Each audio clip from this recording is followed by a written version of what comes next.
na noite em que Belsazar morreu. Os que trouxeram sua Bíblia, abram comigo no livro de Daniel. Vou ler no capítulo 5. Começando com o versículo 1. Daniel, capítulo 5, a partir do versículo 1. O rei Belsazar deu um grande banquete a 1000 dos seus grandes e bebeu vinho na presença dos 1000.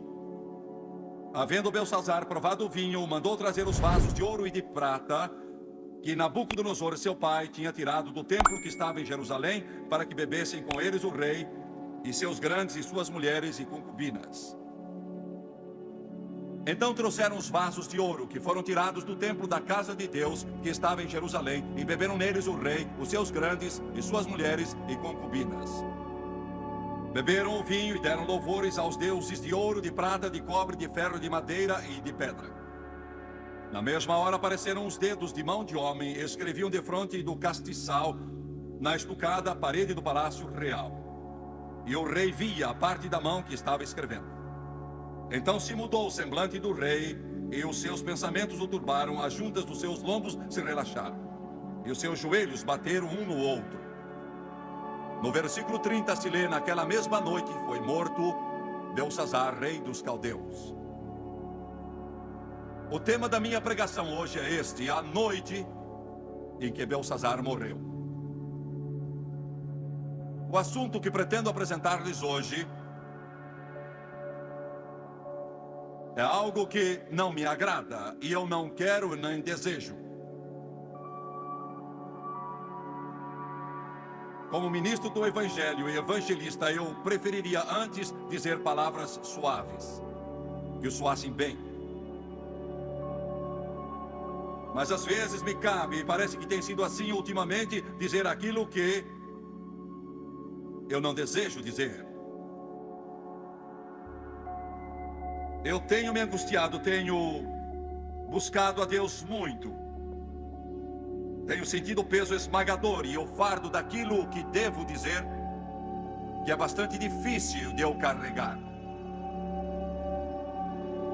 Com todo respeito a todos os países para onde este programa vai, eu tenho de dizer que amo os Estados Unidos da América. Eu creio que isso que Deus nos deu é ordenado por Deus, dado e dirigido por Ele. O país vai sobreviver. Mas eu creio que nós estamos nos estágios iniciais de trazer sobre nós mesmos sérias dificuldades devido à impiedade, à maldade deste país que chamamos Estados Unidos da América. Existe uma impressionante semelhança entre a Babilônia e este país. Quando Nabucodonosor sonhou e Daniel interpretou o sonho dizendo o seu significado, a Babilônia estava em seu apogeu. Alcançara a majestade, poder e esplendor. E uma grandiosidade como nenhuma nação alcançara até então. Os Estados Unidos, de igual modo, alcançaram poder e influência tal como nenhum outro país na face da terra já experimentou. Temos tido riquezas, por vezes tão grandes que sentimos que os grandes programas da sociedade, nossas atividades, nossos planos, nossa tecnologia, nos tem levado ao ponto de pensar que podemos fazer de cada indivíduo um pequeno rei. Mas a bolha estourou. Estamos colhendo o que semeamos. E como no passado o mais poderoso reino da face da terra estava em perigo mortal e caiu, os Estados Unidos da América estão hoje em maior perigo do que em qualquer tempo da nossa curta história. Nossa nação é nova como nação. Isso pode parecer estranho quando se pensa em Pearl Harbor. Eu estive lá. Estive lá com um nó na garganta ao lembrar que 1.100 corpos estavam no casco do navio Arizona, bem lá embaixo. Vi também as milhares de cruzes próximas do Canal da Mancha, na Normandia. O preço em sangue pago pelos americanos para derrubar Hitler do seu trono ensanguentado. Um preço amargo. Mas eu sinto em meu espírito, mesmo ao recordarmos Gettysburg, ao recordarmos Guadalcanal, ao recordarmos Pearl Harbor, que esta é a hora mais perigosa que os Estados Unidos da América já enfrentaram. Creio que só uma coisa nos pode salvar. Só uma coisa. Não é nossa moeda porque ela está abalada. Não é o nosso produto nacional porque ele está muito enfraquecido. Não é nosso conhecimento tecnológico, não é nosso progresso científico, nossas instituições educativas, por maiores que elas sejam. Se esta nação não tiver um despertamento espiritual, um avivamento que comece nas igrejas, sejam batistas, católicas, metodistas, presbiterianas, pentecostais, luteranas ou outras, esta nação irá atravessar dias ainda piores. No versículo 1 do capítulo 5 do livro de Daniel, a Bíblia diz que quando a nação, o Império da Babilônia, experimentava um perigo sem igual, Belsazar era o segundo governador do reino depois do pai Nabonido. Nabonido enfrentou Ciro, o Medo, em campo aberto de batalha e foi derrotado. E a glória do avô de Belsazar, Nabucodonosor, estava declinando.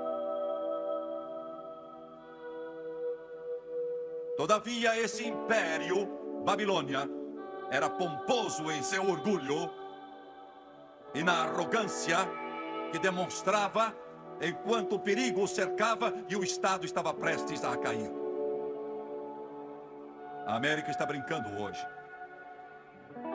A Bíblia diz que Belsazar deu uma festa em honra a 1000 dos maiores do seu reino.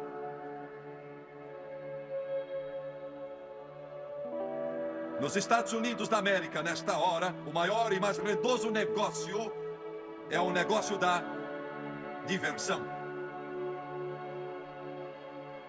É o negócio do lazer. Um negociante amigo meu, há pouco tempo, tinha ganho muito dinheiro e então lhe perguntaram como vai investi-lo e ele disse: vou construir um parque de diversões porque é o que vai me dar maior rendimento. Eu vou construir, ele disse, o maior clube noturno para esta parte do mundo. Neste momento parece que a loucura dos Estados Unidos é o obsceno, o devasso. Os chapéus e as botas do Texas e as tavernas, que antes eram consideradas como algo que se tinha vergonha, mas agora é o fino, é o procurado, está nas grandes redes de televisão, é a grande novidade. Coisa estranha. Um dos meus primos começou o rock and roll, ele e Elvis Presley. E um outro começou o louco honky tonk do Texas. Parece que a nossa família faz sempre algo que chama a atenção, desde que me entendo por gente. Eu estava conversando com meu primo que foi dono de um dos maiores clubes de honky tonk do mundo. Ele olhou para mim e riu e disse: eu não entendo porque o povo vem aos milhares. Eles de fato têm surgido em nosso país aos milhares. Ele disse: eu não entendo isso. É sujo, é imundo, não tem nada que revele qualidade, é podre, é um esgoto, mas eles vêm. Por quê?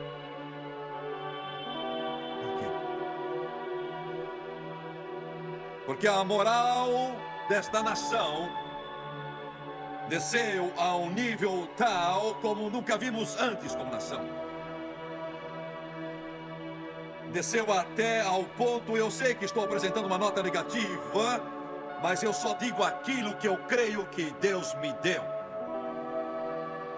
Não se cura um doente colocando um esparadrapo no seu câncer para escondê-lo. Dizem que aqui nos Estados Unidos, em cada 63 segundos que se passam, podemos dizer cada minuto, um adolescente, uma criança tenta o suicídio. E eu quero que você pense nisso que eu estou dizendo, eu quero que você me ouça. Cada minuto, cada 24 horas, 7 dias da semana, um adolescente nesta terra de bravos e lardos livres, ou uma criança, 12, 11, 10, 9, 8, tenta o suicídio. Fizeram um estudo há pouco tempo de uma região abastada neste país, no estado da Califórnia, com casas no valor de mais de 100 milhões de cruzeiros. Eles tinham tido tantos adolescentes que se suicidaram que se tornou algo assustador, como se um espírito tivesse dominado essa região afluente. As câmeras focalizavam um bom número de jovens. A pergunta foi feita: por quê? Por que estão fazendo isso? Eles mostraram os filmes dos lares onde moram, que podemos considerar verdadeiras mansões. Cada um deles tinha 1 a 3 automóveis, o bolso cheio de dinheiro, qualquer coisa que quisessem. Por que fazem isso? Perguntavam adolescentes da região. Por quê? Qualquer pessoa que tem isso, que tem tudo o que deseja. Entretanto, tem havido tantos adolescentes que têm tirado a sua própria vida, jogando-se de um prédio, estourando os miolos ou tomando drogas. Que assustador. Os adolescentes com sabedoria além da idade olharam para o repórter e disseram, quase que no mesmo diapasão: não há futuro. Não há nada que vale a pena. E este é o problema deste país. Não restam mais valores. Porque nós pais temos dado aos filhos a ideia de que o dinheiro compra tudo. Você compra um carro, você compra roupas, você compra uma grande casa, ganha estabilidade na vida, faz isso e aquilo outro. Este é o sonho americano. Este não é o sonho americano. Então eles observam o padrão duplo, a hipocrisia. A mãe e o pai que dizem não fume erva, e eles estão quase sempre num estado de semi-embriaguez.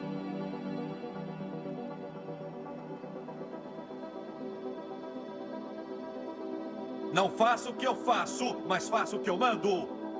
Sem valores. Nada é sagrado. E assim o povo não tem coisa alguma em que se apoiar, e existe somente um fundamento. Ouçam-me, não é o governo, não é o Estado, não é a política, não é a Constituição, não é a lei, é a palavra do Deus Todo-Poderoso, que é o único fundamento.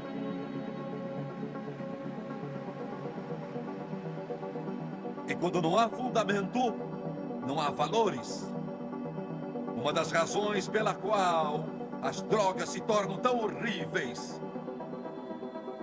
que comunidades inteiras e cidades e vilas neste país têm as drogas como indústria principal. Em algumas cidades da Flórida e da Califórnia, o pouco que os representantes da lei apanham é minúsculo. É pequeno, é insignificante. Talvez o negócio de drogas seja o maior negócio neste país. Por quê? Por quê? Mercadores da morte. Por quê? É porque existe um vazio aqui. Alguns dos jovens que estão sentados neste auditório em Louisville, Kentucky, alguns que assistem na televisão, teriam de me responder: não tenho motivo para viver, nenhum propósito ou razão de viver. Nenhuma finalidade na vida, nada que tenha valor. Alguns dos telespectadores estão vivendo uma tortura cruel, um inferno aqui na Terra. Não tem razão, não tem propósito, há um olhar assustador em sua face. O que é? É porque aquilo que este país tem procurado e tem agarrado, muitos conseguiram e descobriram que nunca os satisfez. Vou dizer por quê. É que a alma do homem é tão grande. Ouçam bem esse evangelista. A alma do homem é tão grande que a erva não enche. Cocaína, maconha, droga não pode encher. Sexo ilícito não pode encher. Dinheiro não pode encher. Fama, poder, prestígio não pode encher. Só Deus pode encher a alma do homem.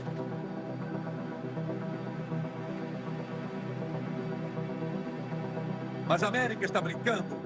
Esse é o seu principal passatempo. Então, na última parte do versículo 1, se diz que Belsazar bebeu vinho diante dos maiorais. Estava bêbado. Este nosso grande país está bêbado. Álcool. Um problema tão persistente. Bêbado. Eu tenho 3 declarações que desejo fazer sobre o álcool. Alguns talvez não as entendam, alguns talvez não as apreciem, alguns talvez não gostem delas. Não faz mal. Não é meu problema. Eu creio no que digo, creio que Deus me deu esta palavra e é só a Ele que preciso agradar.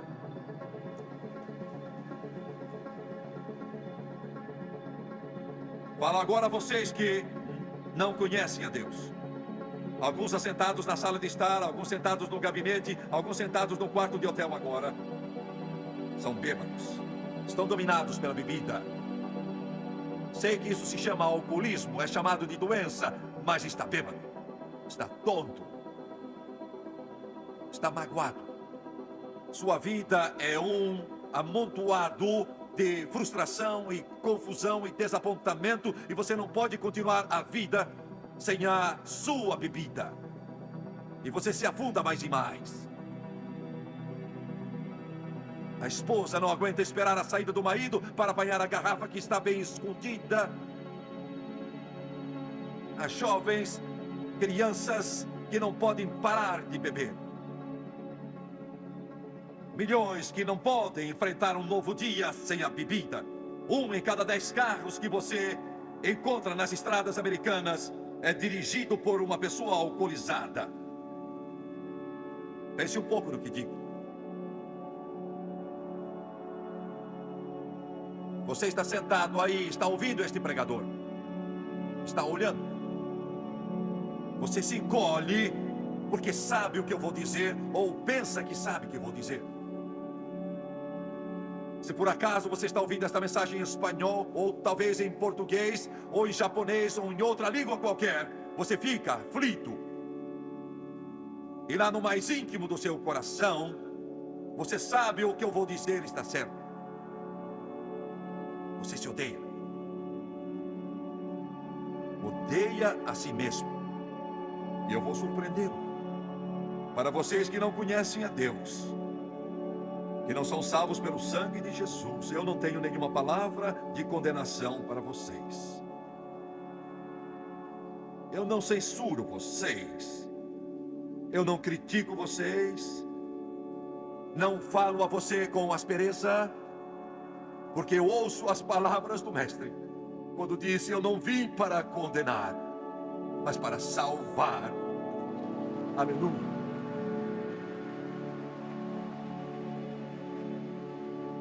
Alguns dos meus amigos crentes podem não gostar disso. Talvez digam: seja duro com eles. Mas não sou, porque eles já têm problemas suficientes. Mas quero lhes dizer isto: quando se cansarem de vomitar, quando se cansarem da hipocrisia, quando se cansarem das mãos trêmulas e de sentir como se o seu interior fosse explodir, eu estou aqui para lhes dizer que há um poder maior do que todos os poderes do inferno e o poder da bebida. Há um Cristo Jesus que morreu na cruz do Calvário para que você seja libertado da escravidão do álcool. Ele pode livrar você. Aleluia, Deus. Minha segunda palavra é aos crentes. Eu amo vocês. E porque eu os amo, vou dizer-lhes a verdade. Vocês são tolos. Se pensam que podem envolver-se na bebida social e manter seu testemunho para Jesus Cristo.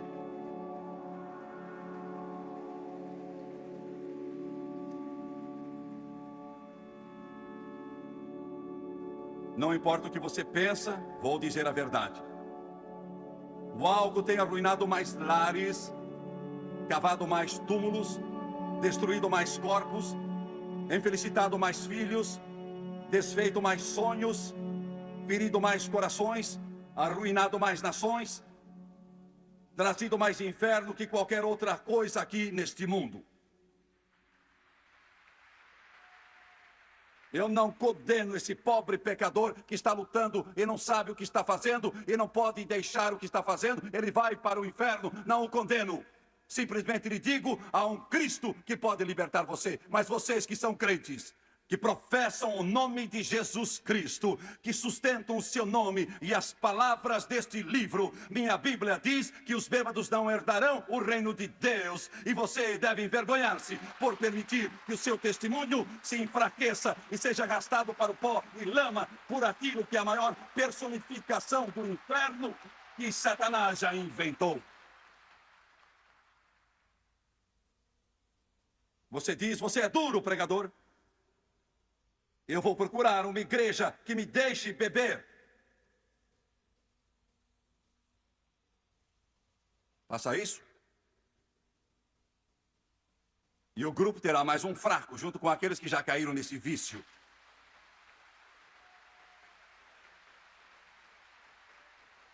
Eu sei que esta é a era dos crentes do trago. Alguns de vocês aqui, alguns na televisão, e eu estou falando de crentes, vocês gostariam de responder e dizer: eu gosto da minha cervejinha, de vez em quando. Gosto do meu copo de vinho, do meu aperitivo, ou o que quer que seja. Eu gosto, eu não vejo nada de errado nisso. Você está mentindo e sabe disso.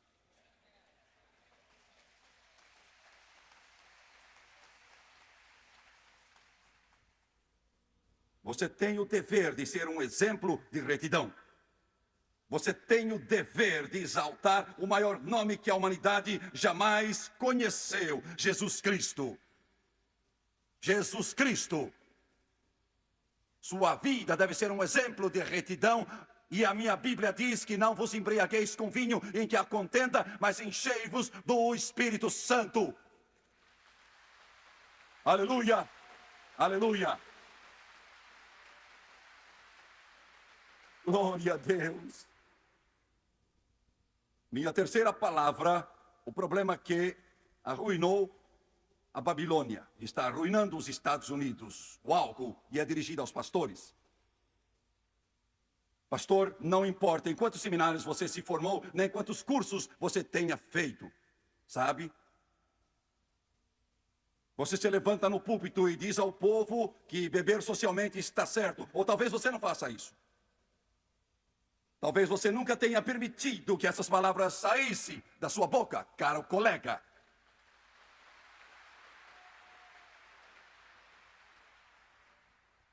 Mas você diz: tenho coisas melhores do que estas para pregar. Temos igrejas cheias de gente que não sabe o que é certo e o que é errado. Por quê? Porque muitos pastores não têm espinha dorsal. Estou perturbando com essa pregação? Incomodo você com essa pregação? Eu sinto muito, amo pastores, fui criado com pastores, eu conheço muito bem os pastores, luto por eles, eu sempre os defendo, mas um pastor que não prega esta palavra do Deus Todo-Poderoso e que não é homem para pregar, doa quem doer, ele não merece o nome de pastor e ele o faria muito bem se deixasse o pastorado e descesse do púlpito e entregasse a alguém que tem fogo de Deus em sua alma e que chama preto, preto, branco, branco, céu, céu e inferno, inferno.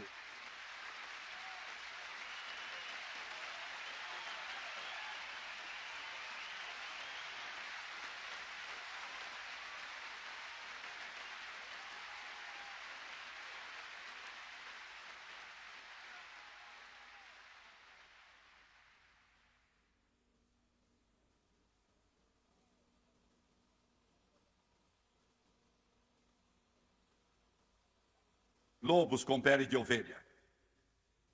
Cegos guiando outros cegos, e ambos caem na cova. Tendo aparência de piedade, mas negando o poder de Deus. Ele disse: afastem-se deles, saia do meio deles. E eu lhe digo, América, saia do seu meio, saia do meio dessas igrejas que estão mortas e secas. Procure uma em que o poder de Deus é real e que os pastores pregam o evangelho puro, onde pecadores são salvos, onde os crentes louvam a Jesus e têm amor por ele e estão ganhando almas, onde eles acreditam naquele velho livro da capa preta. Estão me ouvindo, crentes? Por que é que eu prego isso? Prego assim porque eu amo vocês. Um médico que olha para o rosto do paciente e sabe que ele está morrendo de câncer e bate no ombro e diz: tudo vai indo bem, ele devia abandonar a sua profissão.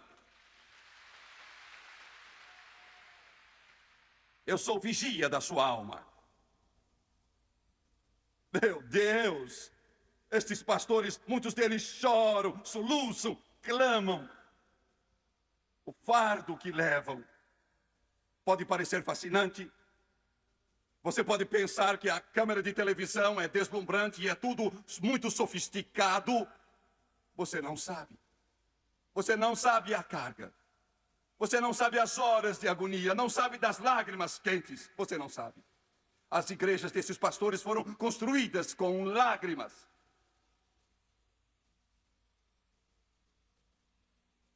Este país está bêbado. Está alcoolizado.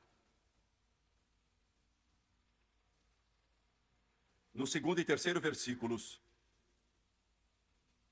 se diz: Belsazar, havendo provado o vinho, mandou trazer os vasos de ouro e prata que Nabucodonosor, seu pai, tinha tirado do templo que estava em Jerusalém, para que bebesse nele o rei, seus grandes mulheres, concubinas. Então trouxeram os vasos de ouro, que foram tirados do templo da casa de Deus que estava em Jerusalém, e beberam. Com eles o rei, os grandes mulheres e concubinas. Apanharam os vasos sagrados que estavam no Santo dos Santos em Jerusalém. Belsazar estava dizendo: vou mostrar a Deus. Vou mostrar que o nosso Deus, Bel, ele tinha uma torre de 120 metros de altura lá na Babilônia. Naquela torre estavam todos os deuses das nações do mundo que eles tinham conquistado. E nessa torre do Deus Bel estavam os vasos santos que vieram do Santo dos Santos em Jerusalém. Ele os encheu com vinho e então bebeu deles.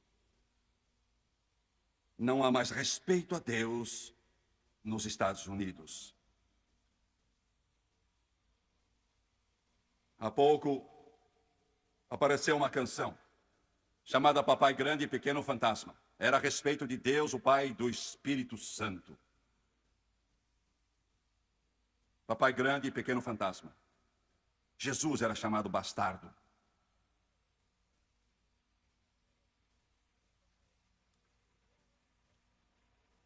Eu observo programas recreativos de todo o país, programas musicais, com jovens em seus trajes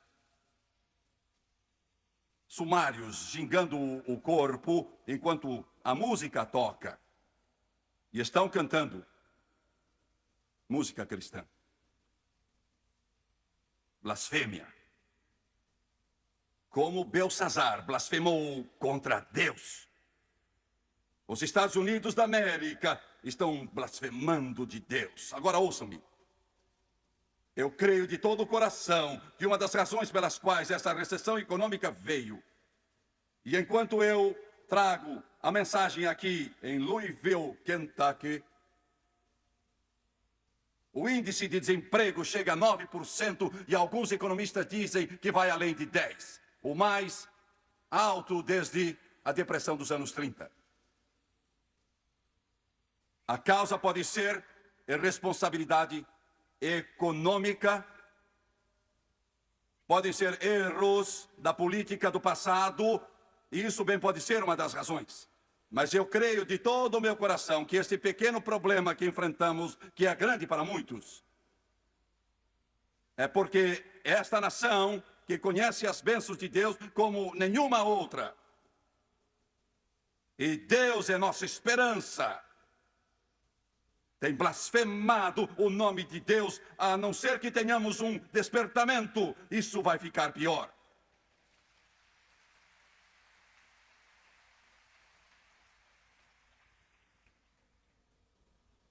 A Babilônia era a maior nação sobre a face da terra.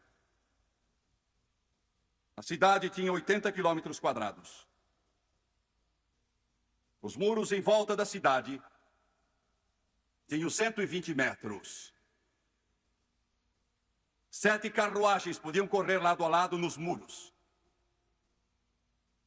O palácio, onde estava a sede do governo, era considerado como o maior edifício sobre a face da terra.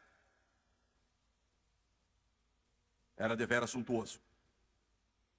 Esse imenso e majestoso palácio babilônico teria feito parecer insignificante a Casa Branca e o Capitólio de Washington, com uma sala de centenas de metros de comprimento e muito, muito larga, sustentada por colunas gigantescas entrelaçadas com lindas correntes de ouro, indo até o teto. Em suas paredes estavam despojos dos reis da Babilônia, despojos trazidos por Nabucodonosor, por Nabonido. Babilônia. Os jardins suspensos, uma das 7 maravilhas do mundo da antiguidade, eram da Babilônia. Pavões treinados, com linda plumagem, puxavam bandejas com as mais finas bebidas para o salão do palácio.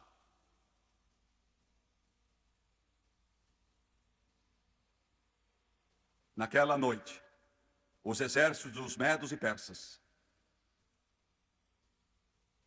que tinham derrotado Nabonido,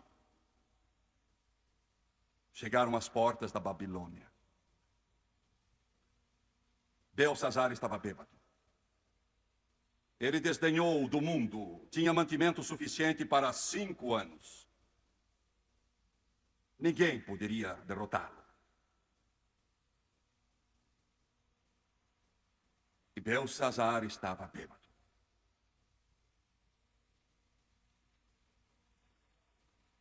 Enquanto o vinho corria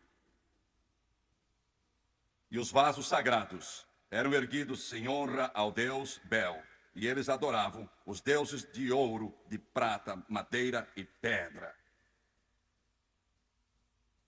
Na parede,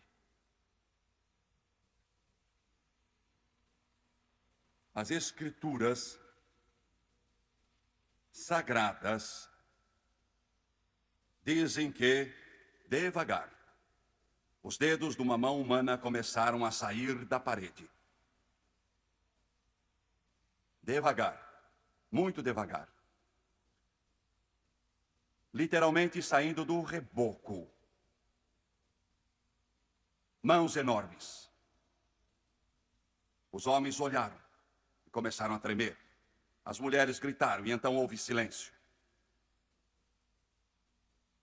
Porque a mão que tinha escrito os 10 mandamentos nas tábuas de pedra de Moisés escreveu na parede nessa noite: Mene, mene, tekel, ufarsin. Contou Deus o teu reino e o acabou. Foi dividido. Tu foste pesado na balança e achado em falta.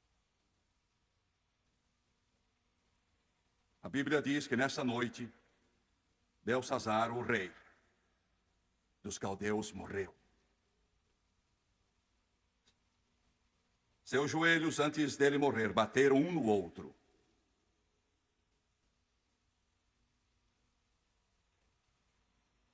Chamaram a Daniel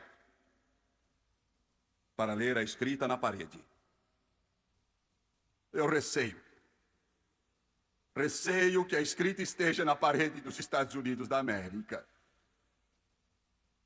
Eu receio.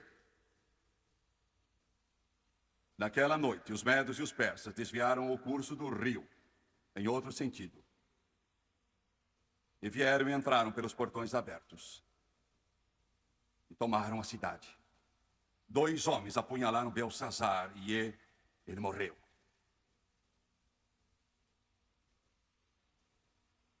Deus chama com misericórdia. Ele pode chamar com juízo. Queiram curvar a cabeça assim?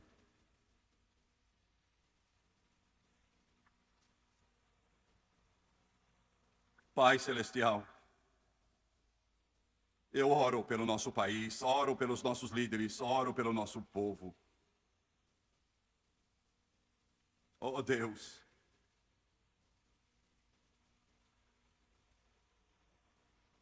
Tu és um Deus de justiça e santidade e pureza.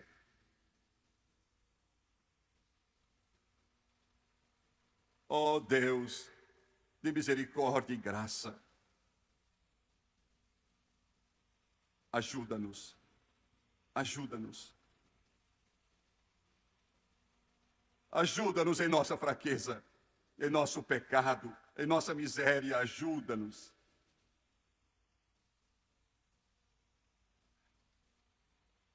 Traze um avivamento a este país. Vou pedir que todos deste auditório se levantem, todos se levantem, todos se levantem. Oh, the blood of Jesus. Oh, the blood of Jesus. Oh, the blood of Jesus. It washes white as Sing it again, please. Sing it again.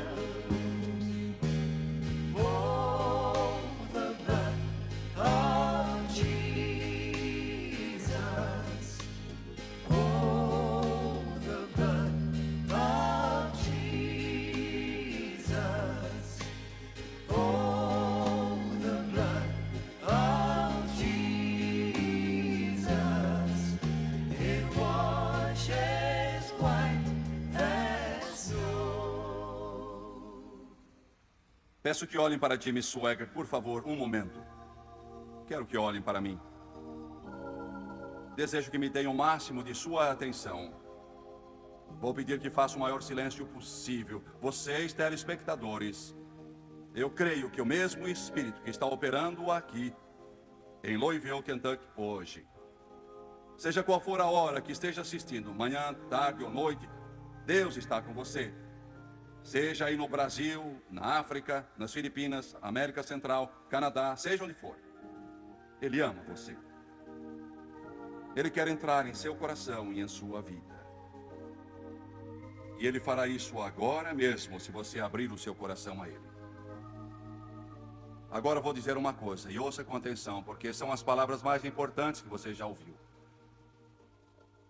Deus quer lhe dar um novo começo. Apagar completamente todo o seu passado. Ele disse: eu não me lembrarei dos seus pecados, nunca, jamais. Ainda que sejam como o carmesim, se tornarão como a branca lã. Eu os lavarei com meu precioso sangue. Agora que você veio a Jesus, este é o único lugar que vale a pena procurar. De todos os milhares e milhares de pessoas que chegaram a Ele junto à cruz do Calvário, seja prostitutas, seja meretriz, seja o cidadão correto, seja pobre ou rico, grande ou pequeno, Ele nunca rejeitou ninguém. Nunca.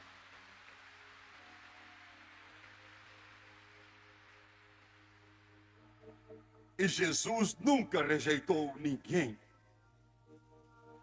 E o sangue está lá para você. Vou fazer uma oração de confissão. Vou fazê-la exatamente como o Espírito Santo me disse que faça. Porque ser salvo é diferente de qualquer outra coisa. Você realmente não faz muito, somente confia no que Ele fez. E crê nele como Senhor e Salvador pessoal. Quero que você repita esta oração comigo e quero que você creia nela em seu coração, cada palavra. Você, telespectador, ore aí mesmo, na sua sala de visita, no quarto, sala de estar, no hotel, ore comigo. Ele está aí e entrará em sua vida também. Estou falando de um amigo mais chegado que um irmão. Estou falando de alguém que irá fazer você um marido novo, uma esposa nova, um filho novo, uma filha nova. Estou falando de alguém que vai mudar seu velho coração endurecido e torná-lo como deve ser, porque Ele ama você. Curve a cabeça, por favor.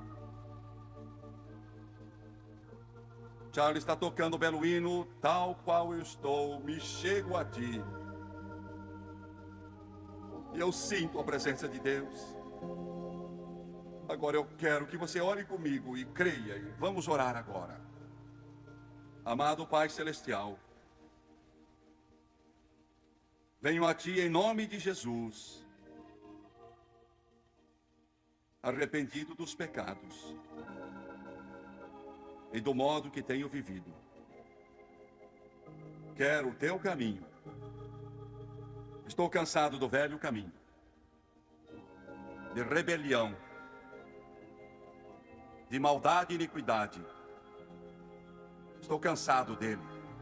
Por favor, perdoa-me. Muda-me. Ajuda-me. De acordo com a Tua palavra. Com a boca, eu confesso Jesus Cristo. Em meu coração, eu creio que Jesus Cristo está vivo. E porque Ele vive, eu viverei também. Eu aceito Jesus Cristo como meu Salvador, meu Redentor, meu Rei, minha ajuda. Neste momento, de acordo com a Tua palavra, que não mente, estou remido, estou limpo, estou salvo. Graças a Deus, graças a Deus, graças a Deus.